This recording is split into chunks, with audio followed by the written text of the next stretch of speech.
നിങ്ങൾ തന്നെ മാധ്യമങ്ങൾ തന്നെ വാർത്തകൾ കൊടുത്തിട്ടുള്ളതൊന്ന് പരിശോധിച്ചാൽ മനസ്സിലാകും.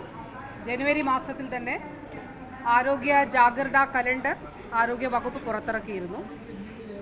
അപ്പോൾ ഇത് സംബന്ധിച്ച് കൃത്യമായിട്ടുള്ള നിർദ്ദേശങ്ങൾ ഓരോ ഘട്ടത്തിലും ആരോഗ്യ വകുപ്പ് നൽകിയിട്ടുണ്ട്. സംസ്ഥാന തലത്തിലും അതോടൊപ്പം തന്നെ ജില്ലാ തലത്തിലും ജില്ലാ കളക്ടർമാരുടെ നിർദ്ദേശം നൽകിയിട്ടുണ്ട്. അതുകൂടാതെ തദ്ദേശ സ്ഥാപനങ്ങൾ ശുചീകരണ പ്രവർത്തനങ്ങൾ അത് കൃത്യമായിട്ട് നടത്തുന്നത് സംബന്ധിച്ചിട്ടുള്ള കാര്യങ്ങൾ ചർച്ച ചെയ്യുകയും ആവശ്യമായിട്ടുള്ള നിർദ്ദേശങ്ങൾ കൊടുക്കുകയും ചെയ്തിട്ടുണ്ട്. ഓരോ ഘട്ടത്തിലും ഇപ്പോൾ ഈ പറഞ്ഞതൊക്കെ കുറേ വർഷങ്ങളായിട്ട് നമ്മുടെ സംസ്ഥാനത്ത് ഈ കാലഘട്ടത്തിലുള്ള പകർച്ചവ്യാധികളാണ്. ഓരോ മഴക്കാലത്തും നമ്മൾ അഭിമുഖീകരിക്കുന്ന പകർച്ചവ്യാധികളാണ്. അപ്പോൾ ഈ കാലഘട്ടത്തിൽ ഒരു പ്രത്യേകത കുറച്ച് നിങ്ങളുടെ തന്നെ മാധ്യമങ്ങളും അതോടൊപ്പം വാർത്താക്കുറിപ്പുകളൊക്കെ തന്നെ ശ്രദ്ധിച്ചാൽ മനസ്സിലാകും. ഈ വർഷം ഡെങ്കിപ്പനി ഇപ്പോഴല്ല, ജൂലൈ മാസം ഒക്കെ ആകുമ്പോൾ ഡെങ്കിപ്പനി കൂടുതലായിട്ട് കേസസ് ഉണ്ടാകാനുള്ള സാധ്യതയുണ്ട് എന്നുള്ളത് പറഞ്ഞിരുന്നു. കാരണം കഴിഞ്ഞ വർഷം 2013-ലും 2017-ലുമാണ് വലിയ ഔട്ട്ബ്രേക്കുകൾ കേരളത്തിൽ ഇതിനു മുൻപ് ഉണ്ടായിട്ടുള്ളത്. 2013-ലും 2017-ലും ഡെങ്കി ഔട്ട്ബ്രേക്ക് ഏറ്റവും കൂടുതൽ വലിയ ഔട്ട്ബ്രേക്ക് ഉണ്ടായിട്ടുള്ളത് ആ വർഷങ്ങളിലാണ്. 2023-ൽ അതുപോലൊരു ഔട്ട്ബ്രേക്ക് നമ്മൾ പ്രതീക്ഷിച്ചിരുന്നു. കാരണം 2013-ലും 2017-ലും ഔട്ട്ബ്രേക്ക് ഉണ്ടായ, നമുക്കൊപ്പം ഔട്ട്ബ്രേക്ക് ഉണ്ടായ ശ്രീലങ്കയും അതോടൊപ്പം പെറു പോലെയുള്ള രാജ്യങ്ങളിലൊക്കെ, അന്ന് ഔട്ട്ബ്രേക്ക് ഉണ്ടായ ഇടങ്ങളിലൊക്കെ ഈ കഴിഞ്ഞ വർഷം വലിയ ഔട്ട്ബ്രേക്ക് ഉണ്ടായിരുന്നു. നമ്മൾ തുടക്കത്തിൽ തന്നെ ഇക്കാര്യം മുന്നറിയിപ്പുകൾ നൽകി കൃത്യമായി ബഹുമാനപ്പെട്ട CM-ന്റെ നേതൃത്വത്തിൽ യോഗം ചേർന്നു. അത് വലിയ രീതിയിലൊരു ഔട്ട്ബ്രേക്കിലേക്ക് പോയില്ല. ഈ വർഷം അതിനുള്ള സാധ്യതകൾ വീണ്ടുമുണ്ട് എന്നുള്ള മുന്നറിയിപ്പും ആരോഗ്യവകുപ്പ് നൽകിയിരുന്നു. അപ്പം അതിന്റെ അടിസ്ഥാനത്തിൽ ബഹുമാനപ്പെട്ട മുഖ്യമന്ത്രിയുടെ നേതൃത്വത്തിൽ മഴക്കാലപൂർവ്വ ശുചീകരണ പ്രവർത്തനങ്ങളുടെ യോഗം നടന്നിരുന്നു. അന്ന് തദ്ദേശ വകുപ്പും മറ്റു വകുപ്പുകളും ഉൾപ്പെടെയുള്ള എല്ലാ വകുപ്പുകളും ജില്ലാ കളക്ടർമാരൊക്കെ പങ്കെടുക്കുന്ന യോഗം നടന്നിരുന്നു. ആരോഗ്യ വകുപ്പിനെ സംബന്ധിച്ചിടത്തോളം നമുക്ക് ചെയ്യാൻ കഴിയുന്നതായിട്ടുള്ള കാര്യം ഒന്ന് ബോധവൽക്കരണ പ്രവർത്തനങ്ങളാണ്. അപ്പം ഇതിൽ ഡെങ്കിപ്പനി അല്ലെങ്കിൽ എലിപ്പനി ഉൾപ്പെടെയുള്ള പകർച്ചവ്യാധികൾ ഏറ്റവും പ്രധാനപ്പെട്ട കാര്യം ശുചിത്വമാണ്. വ്യക്തി ശുചിത്വം, അതോടൊപ്പം തന്നെ വീടുകളും പരിസരവും വൃത്തിയായി സൂക്ഷിക്കുക എന്നുള്ളത് വളരെ പ്രധാനപ്പെട്ട കാര്യമാണ്. അപ്പോൾ ഈ 18-ഉം 19-ഉം നാളെയും മറ്റന്നാളും ശുചീകരണ പ്രവർത്തനങ്ങൾ വളരെ കൃത്യമായി നടപ്പിലാക്കണം എന്നുള്ളത് നിർദ്ദേശം നൽകിയിട്ടുണ്ട്. തദ്ദേശ വകുപ്പ് മന്ത്രിയുമായിട്ട് ഞാൻ ആശയവിനിമയം നടത്തിയിരുന്നു. തദ്ദേശ വകുപ്പിന്റേതായിട്ടുള്ള നിർദ്ദേശവും നാളെ മറ്റന്നാളും ശുചീകരണ പ്രവർത്തനങ്ങൾ നടത്തുന്നത് സംബന്ധിച്ച് നൽകിയിട്ടുണ്ട്. അതുകൂടാതെ ഇതിനു മുൻപ് തന്നെ ഈ മാസങ്ങളിലെല്ലാം തന്നെ ആരോഗ്യ വകുപ്പ് ഒരാഴ്ചയിലെ ഒരു പ്രത്യേക ദിവസം ഇതുമായി ബന്ധപ്പെട്ട് വെക്ടർ കൺട്രോൾ യൂണിറ്റിന്റെ നേതൃത്വത്തിലുള്ള പരിശോധനകൾ നടത്തുന്നുണ്ടായിരുന്നു. അപ്പോൾ പൊതുവിൽ ഈ ഘട്ടത്തിൽ പറയുവാനായിട്ടുള്ള കാര്യം, നമ്മൾ ഇപ്പോൾ ശുചീകരണ പ്രവർത്തനങ്ങൾ വളരെ കൃത്യമായി നടത്തിയില്ലെങ്കിൽ വരുന്ന മാസങ്ങളിൽ വലിയ ഔട്ട്ബ്രേക്കിലേക്ക് പോകുന്ന സാഹചര്യം ഉണ്ടാകും. അപ്പോൾ അതുകൊണ്ട് ഡെങ്കി അതുപോലെ ലെപ്റ്റോ കേസസ്, ഇപ്പോൾ വെസ്റ്റ് നൈലിനെ കുറിച്ച് പറഞ്ഞു. വെസ്റ്റ് നൈലിൽ നമുക്ക് 10 കേസസ് ആണ് കൺഫേം ചെയ്തിട്ടുള്ള കേസസ് 10 കേസസ് ആണ്. അതിൽ ഡെത്ത് ഒന്നും തന്നെ വെസ്റ്റ് നൈൽ മൂലമാണെന്നുള്ളത് കൺഫേം ചെയ്തിട്ടില്ല. വെസ്റ്റ് നൈൽ ആണെന്ന് സംശയിച്ച് മരണപ്പെട്ടവരുടെ സാമ്പിൾ അയച്ചിട്ടുള്ളത് നെഗറ്റീവായിട്ടാണ് വന്നിട്ടുള്ളത്. അപ്പോൾ അതുകൊണ്ട് കൺഫേംഡ് കേസസ് ഡെത്ത് ഒന്നും തന്നെ ഇല്ല ഇതുവരെ. 10 കൺഫേംഡ് കേസസ് ആണ് ഉള്ളത്. ഈ സാഹചര്യങ്ങളെല്ലാം തന്നെ വളരെ ക്ലോസ് ആയിട്ട് മോണിറ്റർ ചെയ്യുന്നുണ്ട്. പ്രത്യേകിച്ച് ഡെങ്കിപ്പനി ഏറ്റവും കൂടുതലുള്ള, ഡെങ്കിയും ലെപ്റ്റോയും ഏറ്റവും കൂടുതലുള്ള ജില്ലകൾ തിരുവനന്തപുരമുണ്ട്, എറണാകുളമുണ്ട്, മലപ്പുറമുണ്ട്, കോഴിക്കോടുണ്ട്.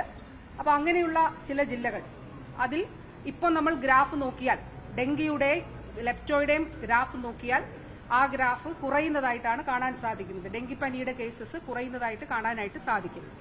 ഒരു പ്രധാനപ്പെട്ട കാര്യമുള്ളത് ലെപ്റ്റോ കേസസ്. ഇപ്പൊ എലിപ്പനി വരുന്നത് മണ്ണിലും അതും അല്ലെങ്കിൽ ക്ഷീര കർഷകർ, മറ്റ് കർഷകർ, അങ്ങനെ എക്സ്പോസ്ഡ് ആയിട്ടുള്ള ഫാർമേഴ്സ്, കർഷകർ എന്നുള്ളത് മാത്രം അങ്ങനെ നമ്മൾ ധരിക്കരുത്. ഞാൻ ഓരോ വർഷവും, കഴിഞ്ഞ വർഷവും പറഞ്ഞിരുന്നു. ഇപ്പോൾ വീട്ടിന് മുന്നിൽ മുറ്റത്ത് ചെടി കുഴിച്ചു വെച്ച ഒരു വീട്ടമ്മയ്ക്ക് മരണം സംഭവിച്ചിട്ടുണ്ട്. അപ്പോൾ എലിയിൽ നിന്ന് ഈ രോഗാണു എങ്ങനെ ശരീരത്തിലേക്ക് വരുന്നു എന്നുള്ളത്, ഇപ്പൊ വെള്ളത്തിൽ കൂടി നമ്മൾ നടക്കുമ്പോൾ, വെള്ളക്കെട്ടുകളിലൂടെ നടക്കുമ്പോൾ, കെട്ടിക്കിടക്കുന്ന വെള്ളം പ്രത്യേകിച്ചും അതിലൂടെ നടക്കുമ്പോൾ ഒക്കെ നമുക്ക് എലിപ്പനി വരാം. ഇപ്പോൾ കഴിഞ്ഞ ദിവസം ഉണ്ടായിട്ടുള്ള ഒരു ഡെത്ത് പരിശോധിക്കുമ്പോൾ ഡോക്സിസൈക്ലിൻ കഴിച്ചില്ല, ഡോക്സിസൈക്ലിൻ കയ്യിൽ കൊടുത്തിട്ടും കഴിക്കാതെ വെച്ചിരുന്നു എന്നുള്ളതാണ്. ഇപ്പൊ നമുക്ക് വളരെ ഒരു മാജിക്കൽ മെഡിസിൻ പോലെ ആണ് ഇപ്പൊ ഡോക്സി ഉള്ളത്. ഇപ്പൊ ഡോക്സിസൈക്ലിൻ കൃത്യമായിട്ട് കഴിക്കണം. നമുക്ക് എക്സ്പോഷർ ഉണ്ടെങ്കിൽ അതെല്ലാവരും ആകാം. ഇപ്പൊ മാധ്യമ പ്രവർത്തകർ ഉൾപ്പെടെ നിങ്ങൾ റിപ്പോർട്ട് ചെയ്യാൻ പോകുമ്പോൾ വെള്ളക്കെട്ടുകളുണ്ട്. അപ്പൊ അങ്ങനെയൊക്കെ ഉണ്ടെങ്കിൽ എല്ലാവരും, അതാ ഞാൻ പറഞ്ഞത്, ഒരു പ്രത്യേക വിഭാഗത്തിന് മാത്രം ഹൈ റിസ്ക് എന്ന് ലെപ്റ്റോയിൽ ഇല്ല ഈ ഘട്ടത്തിൽ എന്ന് കാണേണ്ടതുണ്ട്. എല്ലാവരും ഹൈ റിസ്ക് കാറ്റഗറിയിലാണ് എന്നുള്ളത് നമ്മൾ കരുതണം. അതുകൊണ്ട് ഡോക്സിസൈക്ലിൻ എന്നുള്ളത് പ്രതിരോധ മരുന്നാണ്. ആ പ്രതിരോധ മരുന്ന് ഡോക്ടർമാരുടെ ആരോഗ്യ പ്രവർത്തകരുടെ നിർദ്ദേശത്തിനനുസരിച്ച് കഴിക്കണം. പ്രത്യേകിച്ച് കർഷകരും ക്ഷീര കർഷകരും ഉൾപ്പെടെയുള്ളവർ പ്രത്യേകമായിട്ട് കഴിക്കണം എന്നുള്ളത് വളരെ കർശനമായിട്ട് ആരോഗ്യ പ്രവർത്തകരുടെ നിർദ്ദേശത്തിനനുസരിച്ച് കഴിക്കണം എന്നുള്ളത് പറഞ്ഞിട്ടുണ്ട്. പിന്നെ പറഞ്ഞ അമീബിക് മെനിഞ്ചോ എൻകഫലൈറ്റിസുമായിട്ട് ബന്ധപ്പെട്ട് ഉള്ള കാര്യം, അവിടെ ഇപ്പൊ കോഴിക്കോട് മെഡിക്കൽ കോളേജിൽ 5 കുട്ടികളാണ് ഉള്ളത്. അതിൽ ഒരു കുട്ടിയുടെ ആരോഗ്യസ്ഥിതിയിലാണ് അല്പമല്ല സീരിയസ് ആയിട്ടുള്ളത്. വെന്റിലേറ്റർ സപ്പോർട്ടോട് കൂടിയിട്ടാണ് ഉള്ളത്. സാധ്യമായിട്ടുള്ള എല്ലാ മരുന്നുകളും നൽകുന്നുണ്ട്. അപ്പോൾ ഇന്ന് ഓരോ രാവിലെയും വൈകിട്ടും എന്നുള്ള നിലയിൽ മെഡിക്കൽ ബോർഡ് തന്നെ ആരോഗ്യസ്ഥിതി വിലയിരുത്തുന്നുണ്ട്. ഇതിന്റെ ഒരു മറ്റ് കുട്ടികളുടെ ഫലം നെഗറ്റീവാണെന്നുള്ളത് ഇതിനോടകം വ്യക്തമായിട്ടുണ്ട്. അപ്പോൾ അവരുടെ സാമ്പിൾ പരിശോധനയിൽ അത് നെഗറ്റീവാണെന്നുള്ളത് കണ്ടെത്തിയിട്ടുണ്ട്. അപ്പോൾ പൊതുവെ ഈ ഘട്ടത്തിൽ അതോടൊപ്പം വളരെ പ്രധാനപ്പെട്ട കാര്യം മഞ്ഞപ്പിത്തവുമായിട്ട് ബന്ധപ്പെട്ടിട്ടുള്ളതാണ്. ഇപ്പോൾ സംസ്ഥാനത്ത് 12 ഇടങ്ങളിലാണ് ഔട്ട്ബ്രേക്ക് ഉള്ളത്. എറണാകുളം, അതോടൊപ്പം തൃശൂർ, കണ്ണൂർ, പത്തനംതിട്ട ഉൾപ്പെടെയുള്ള ജില്ലകളിലാണ് ഔട്ട്ബ്രേക്ക് ഉള്ളത്. മലപ്പുറം, ഈ ജില്ലകളിലാണ് ഔട്ട്ബ്രേക്ക് ഉള്ളത്. അതിൽ ഏതാണ്ട് നിങ്ങൾക്കറിയാവുന്നതുപോലെ ഇത് ജലജന്യ രോഗമാണ്. വെള്ളത്തിൽ നിന്ന് മലിനമായ വെള്ളം കുടിവെള്ളമായിട്ട് ഉപയോഗിച്ചതിൽ നിന്നാണ് അസുഖം ആദ്യമായിട്ട് അവർക്ക് ഉണ്ടായിട്ടുള്ളത്.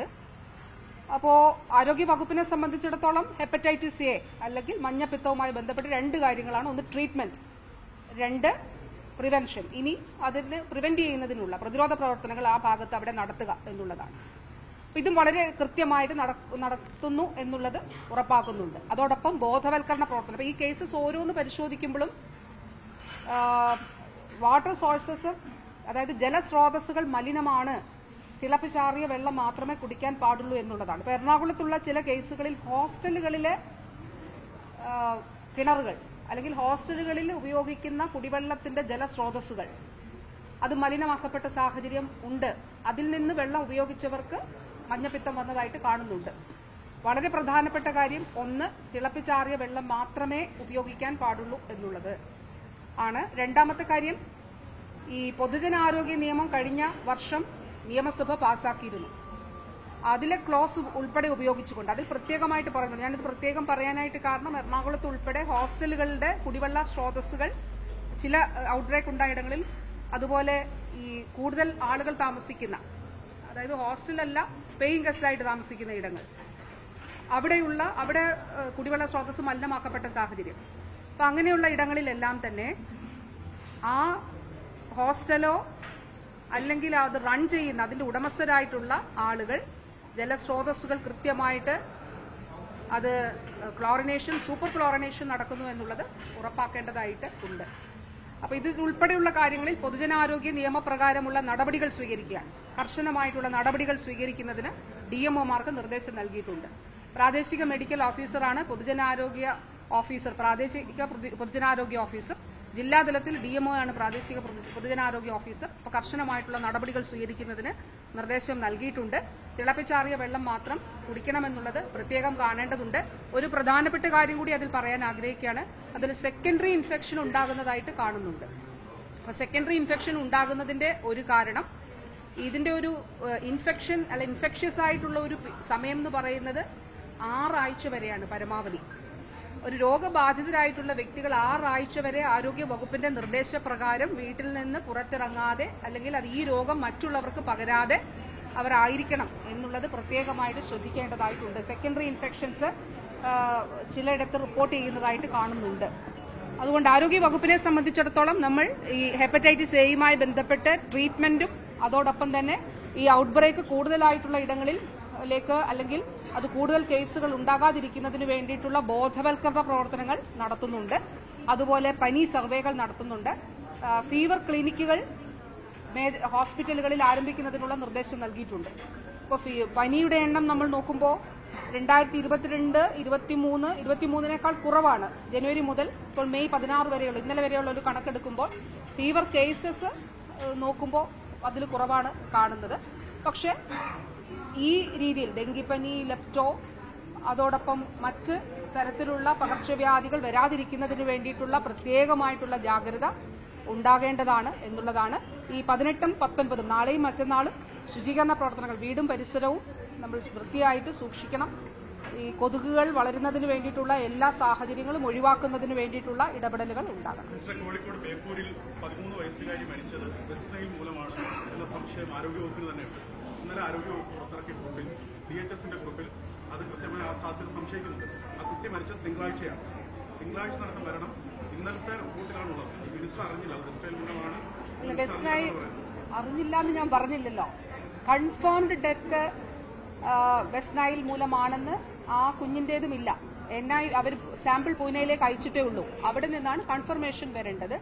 അപ്പൊ ആ കൺഫർമേഷൻ വന്നു കഴിഞ്ഞാൽ അത് പരിശോധനാ ഫലം വന്നാൽ മാത്രമേ വെസ്റ്റ് നൈലാണെന്ന് പറയാനായിട്ട് കഴിയുള്ളൂ. അതാണ് ഞാൻ പറഞ്ഞത്. ഞാൻ പറഞ്ഞത് എന്റെ വാക്കുകൾ ഒന്നുകൂടെ ശ്രദ്ധിച്ചാൽ മനസ്സിലാകും. കൺഫേംഡ് കേസസ് 10 ആ 10ൽ ഡെത്ത് ഇല്ല, കൺഫേംഡ് ഡെത്ത് ഇല്ല എന്നാണ് പറഞ്ഞത്. ആ കുഞ്ഞിന്റെ സാമ്പിൾ വരാനിരിക്കുന്നതേ ഉള്ളൂ, പരിശോധനാ ഫലം വരാനിരിക്കുന്നതേ ഉള്ളൂ.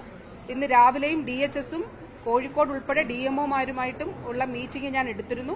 ആ മീറ്റിംഗിലും ഈ വിഷയം ചർച്ച ചെയ്തു. അപ്പൊ പൂനെയിൽ നിന്നുള്ള സാമ്പിൾ പരിശോധനാ ഫലം വെയിറ്റ് ചെയ്യുകയാണ് എന്നുള്ളതാണ്. കൺഫേംഡ് ആയിട്ട് ഡെത്ത് ഇല്ല എന്നാണ് പറഞ്ഞത്. ശരി.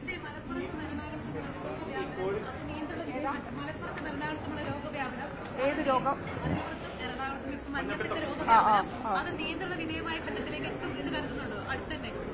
നിയന്ത്രണ വിധേയമാണ് നിലവിൽ. അതായത് മലപ്പുറത്ത് പറഞ്ഞത് പോത്തുകല്ലാണ്. പോത്തുകല്ലിൽ സെക്കൻഡറി ഇൻഫെക്ഷനാണ്. ഇപ്പൊ 28 കേസാണ് അവിടെ ഉള്ളത്. ഞാനതാണ് സെക്കൻഡറി ഇൻഫെക്ഷനെ കുറിച്ച് പ്രത്യേകമായിട്ട് പറഞ്ഞത്. അതോടൊപ്പം എറണാകുളത്ത് വേങ്ങൂരിലേത് 208 കേസസ് ആണ് ഇതുവരെ ഉള്ളത്. 208 കേസസ് ആണ് ഉള്ളത്. അപ്പൊ അതുകൊണ്ട് അവിടെ പക്ഷെ നിയന്ത്രണ വിധേയമാണ്. ഇന്ന് മെഡിക്കൽ ഓഫീസർ ഉൾപ്പെടെ, അതായത് പ്രാദേശികമായി ആ പ്രദേശത്തെ ഹെൽത്ത് സെന്ററിലെ മെഡിക്കൽ ഓഫീസേഴ്സും ആരോഗ്യ പ്രവർത്തകരും ഉൾപ്പെടെയുള്ളവരും ആയിട്ടും ആശയവിനിമയം നടത്തിയിരുന്നു. അതോടൊപ്പം വിദഗ്ധ സംഘത്തെ അവിടേക്ക് ഉൾപ്പെടെ അയച്ചിരുന്നു. അതാണ് ഞാൻ പറഞ്ഞത്. ആരോഗ്യ വകുപ്പ് ഇപ്പോൾ അതിൽ 3 പേരാണ് ഇപ്പോൾ ICUവിലുള്ളത്. ആ ICUവിലുള്ളവരുടെ ആരോഗ്യനില സംബന്ധിച്ചും എന്താണ് പോസിബിൾ ആയിട്ടുള്ളത് എന്നുള്ളത് അത് കൃത്യമായിട്ട് മോണിറ്റർ ചെയ്യുന്നുണ്ട്. നമുക്ക് സാധ്യമായിട്ടുള്ള എല്ലാ ചികിത്സയും നൽകും. ആരോഗ്യ വകുപ്പിനെ സംബന്ധിച്ചിടത്തോളം ട്രീറ്റ്മെന്റും അതോടൊപ്പം ഇത് കൂടുതൽ ആളുകളിലേക്ക് പടരാതിരിക്കുന്നതിന് വേണ്ടിയിട്ടുള്ള ബോധവൽക്കരണ പ്രവർത്തനങ്ങൾ, അതാണ് ഏറ്റവും പ്രധാനപ്പെട്ട. ഈ 2 കാര്യങ്ങളും വളരെ കൃത്യമായിട്ട് ചെയ്യുന്നുണ്ടെന്നുള്ളത് ഉറപ്പാക്കുന്നുണ്ട്. ഇപ്പോൾ വേങ്ങൂരിലേക്ക് ഇത് 17/4/2020, അതായത് ഏപ്രിൽ മാസം 17-നാണ് അവിടെ കേസ് റിപ്പോർട്ട് ചെയ്യുന്നത്. അപ്പൊ ആരോഗ്യവകുപ്പ് ഈ കേസ് ഇതാണെന്ന് ഐഡന്റിഫൈ ചെയ്യുകയും അതോടൊപ്പം തന്നെ അതിന്റെ പ്രതിരോധ പ്രവർത്തനങ്ങൾ സ്വീകരിച്ചിരുന്നു. ഇലക്ഷൻ സമയമൊക്കെ ആണെങ്കിൽ പോലും ആ സമയത്ത് അവിടെ മെഡിക്കൽ കോളേജിൽ നിന്ന് ഉൾപ്പെടെ ടീമിനെ അയക്കുകയൊക്കെ ചെയ്തിരുന്നു. ഇപ്പോൾ നിയന്ത്രണ വിധേയമാണ് എന്നുള്ളതാണ് പറഞ്ഞിട്ടുള്ളത്.